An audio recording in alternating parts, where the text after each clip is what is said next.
Welcome, ladies and gentlemen, to another video about Heroes of Might and Magic 2. In this case, we're going to play a expansion map called Valley of Death, and I'm going to try to beat the record by Random Yoshi, which is 10 days.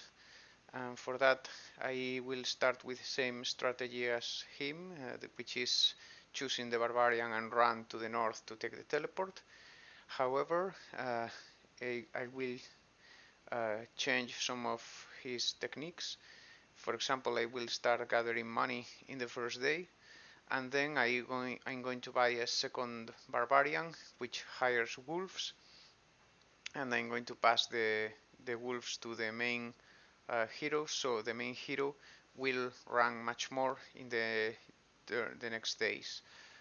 That is one of the little mistakes that he did in order not to be able to achieve the game in 9 turns.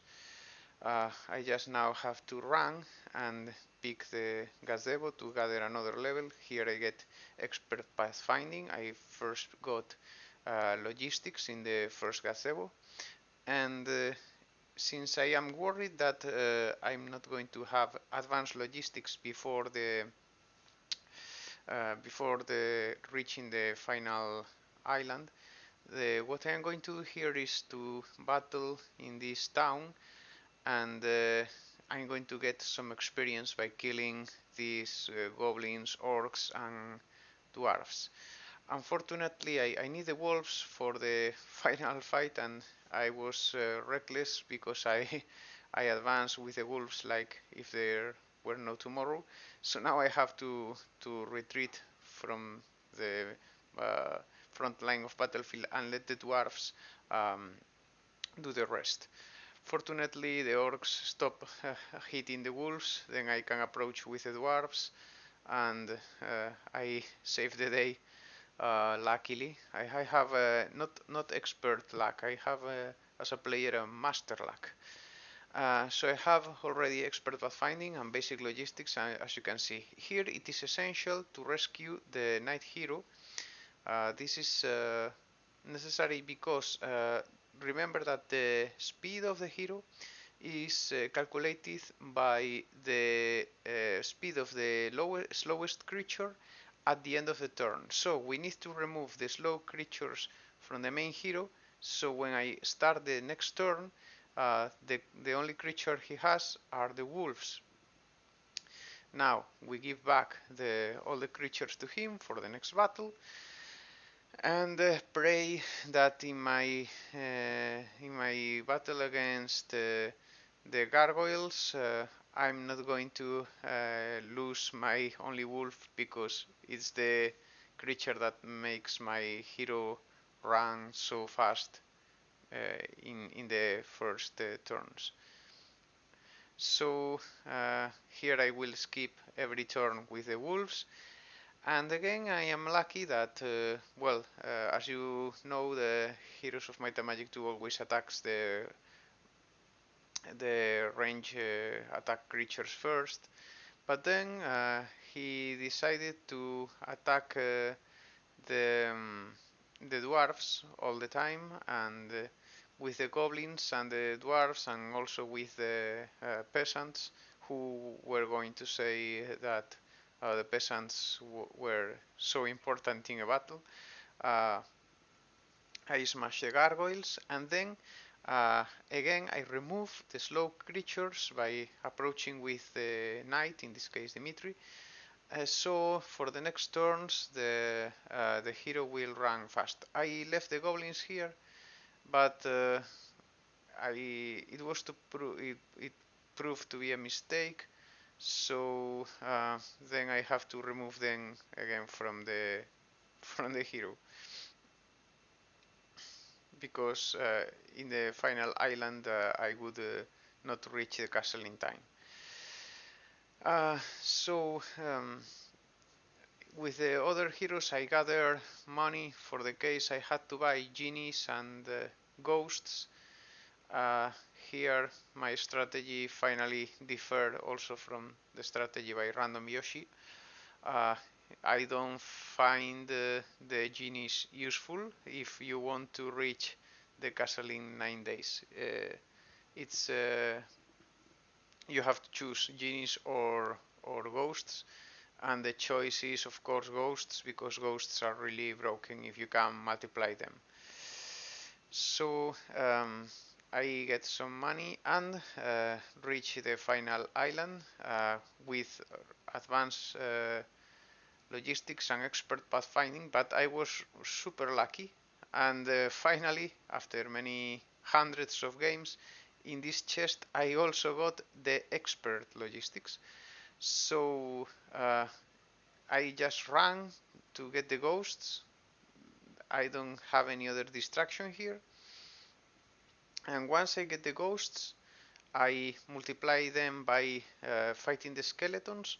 You can also, even with advanced logistics, you can also run directly for the castle, but it also proved to be a mistake.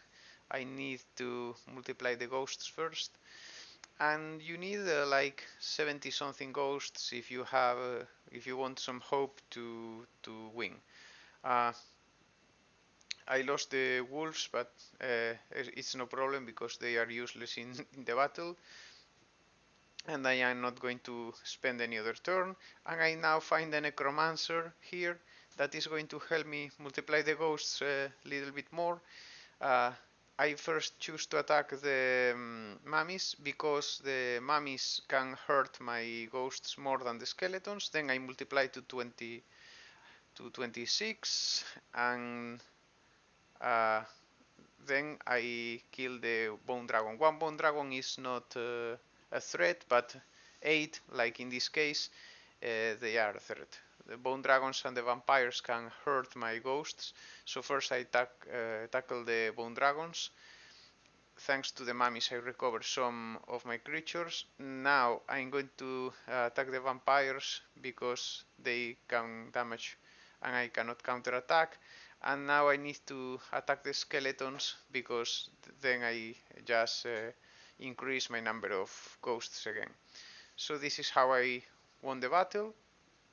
And as you can see, I beat the game in 9 days. Uh, as usual, I reach the rank of Black Dragon, and the score for this stage in Impossible mode is 420 points. So, as usual, please like if you enjoy the video, and don't miss the bloopers, uh, because now I proved that some strategies are failed.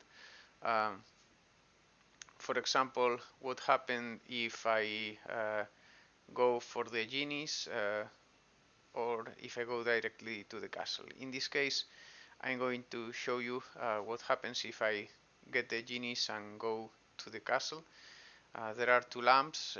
Each lamp contains 4 genies. Genies are also very fast, so they are not going to stop my race towards the castle. And I am a bit behind schedule in the movement points, but then I can choose going from the left side of the castle, and then attack, and the movement points are enough with my expert logistics.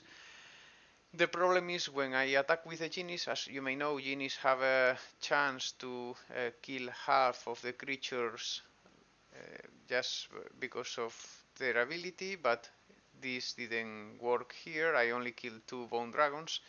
Then I tried to increase the number of ghosts, but then the bone dragons already saw me coming and started to kill the ghosts.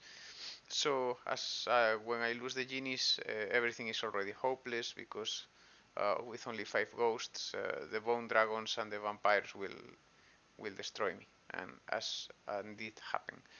Uh, the other technique could be going from the east side after killing the skeletons and try to get some ghosts, and then the genies that are in the lamp on the road but in this case, after I kill the skeletons, if you uh, don't run directly to the castle, what is going to happen is that you don't have enough movement points uh, to reach in 9 days.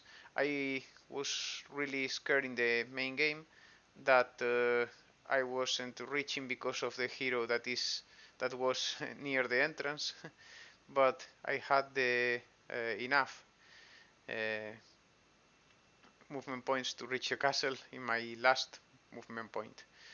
So now you can see I don't reach. So as I said, please like if you enjoy the video, and see you in the next video about Heroes of Might and Magic 2. Goodbye.